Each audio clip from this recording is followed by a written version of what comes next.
Those clouds are moving so fast. I know this. Storms with heavy rain caused flash flooding across Metro Detroit late Monday afternoon, delaying flights at Detroit Metro Airport and leaving thousands of electricity customers without power statewide. The Wayne County Airport Authority reported flooding at several locations across the Detroit Metro Airport campus, including the Dingle Drive Tunnel, and said the weather was affecting flights. According to FlightAware, more than 450 flights were delayed and over 70 canceled Monday at Detroit Metro. The airport authority advised visitors to reach and leave the McNamara terminal from the south via Eureka Road. The storms had for a time delayed arriving flights at the airport by an average of 45 minutes, according to the Federal Aviation Administration, though the alert was no longer on the FAA's website by 6:30 p.m.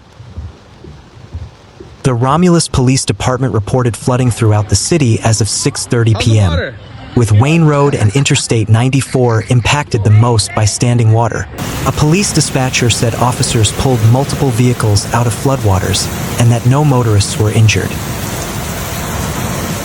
As of 7:35 p.m., DTE Energy reported 10,398 customers without electricity in its service area, while Consumers Energy reported outages affecting 8,929 customers.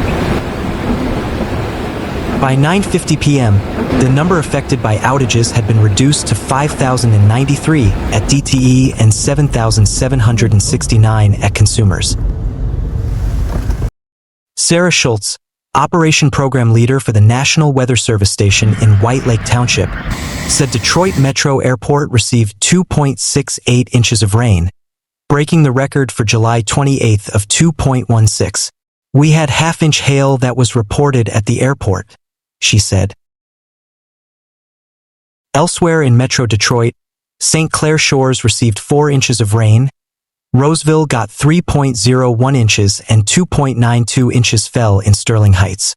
Schultz said, wind gusts of 44 miles per hour were reported along the Lake St. Clair shoreline.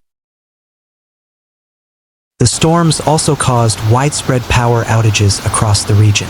According to DTE Energy, over 11,000 customers were without power Monday afternoon. Consumers Energy reported nearly 9,000 outages. In Wayne County, between 2 and 5 inches of rain were estimated to have fallen by 5:30 p.m., according to the National Weather Service in White Lake. The flash flood warning was in effect until 6:30 p.m. I got out before I got electrocuted. Detroit Metro Airport was hit really hard. They have major flooding throughout the airport, NWS meteorologist Sarah Schultz told the Free Press.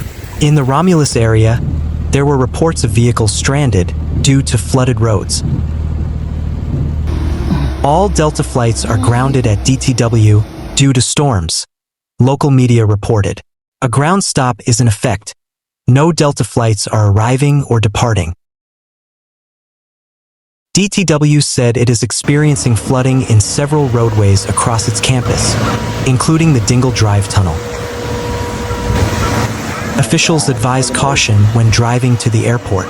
The weather is also causing flight disruptions, and travelers are encouraged to check with their airlines before heading to DTW.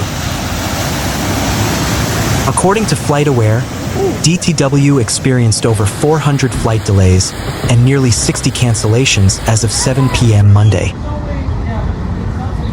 In southern Macomb County, including Warren, St. Clair Shores, Sterling Heights, Mount Clemens, Clinton Township, Roseville, Fraser, and Utica, about 2 to 5 inches of rain had fallen by about 6 p.m., according to the National Weather Service. That's insane. Residents of Sterling Heights received a text alert warning of the flooding and downed power lines across the area. Officials advised people not to drive through deep water or walk in flooded areas and to stay away from downed wires and any metal or energized objects. Flash flooding is in small creeks and streams, urban areas, streets, underpasses, and low-lying or poorly drained areas. Numerous flooded roadways were reported in both Macomb and Wayne counties, Schultz said. In Clinton Township, Major flooding was reported for miles along Gresham Avenue, Garfield Road, and surrounding areas. An estimated 1 to 3 inches of rain fell in Oakland County, where a flood advisory was in effect until 7:15 p.m. The storms are moving slowly but are starting to shift out of the region, Schultz said. Meanwhile, heavy rainfall made its way to southeast Michigan on Monday, causing flooding in some areas.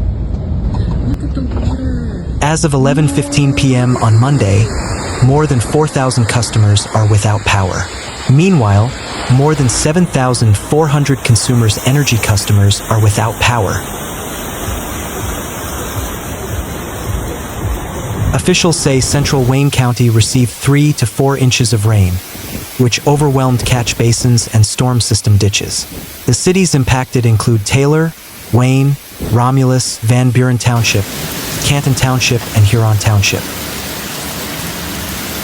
Additionally, flooding was reported at Wayne Road at Interstate 94, I-94 and I-275, as well as other state truck lines and county roads. The Wayne County Airport Authority urged residents to watch for flooding near the Detroit Metro Airport in Romulus.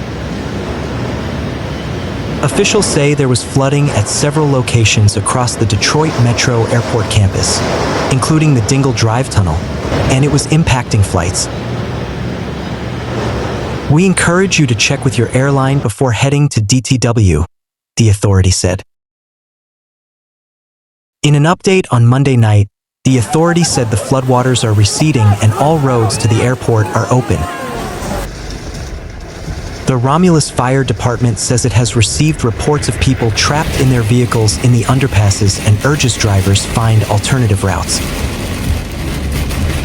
Dearborn Heights Mayor Bill Bazzi advised residents and business owners to move their vehicles from low-lying areas and relocate expensive items to higher levels. Residents are advised to remain aware of changing weather conditions and take appropriate actions to ensure their safety should conditions deteriorate. Residents are also advised to, if possible as a precaution, move valuable/irreplaceable items from the lower levels of their structures to a higher, safer level, and stay tuned to local media outlets for future weather-related information, Dearborn Heights city officials said. In Redford Township, Beach Daly Road is closed between Capitol Street and Schoolcraft Road until further notice. One driver told local media she cut down Grant Street near 12 Mile only to get stuck in floodwater for much longer than she bargained for. "We've been here for about 2 hours and the tow truck won't be here for another hour," said driver Bella Drosty. While she waited for a tow, she tried to prevent others from suffering the same fate. Eventually, reinforcements came along to make sure no one else drove down the treacherous roadway as well. Meanwhile, further east on Jefferson, an Uber driver said she was given bad advice from a client. "The guy that was in the car with me, he was like, plow through it, you can't let it get in your engine." I'm just like, okay. I got halfway and the car just stopped, said Uber driver Julia. It was a hard lesson to learn, but Julia says she is hoping others will not end up in the same situation. A tow driver who helped all the stuck vehicles told local media that in 2 hours, he personally towed 12 cars out of the flooded roadway.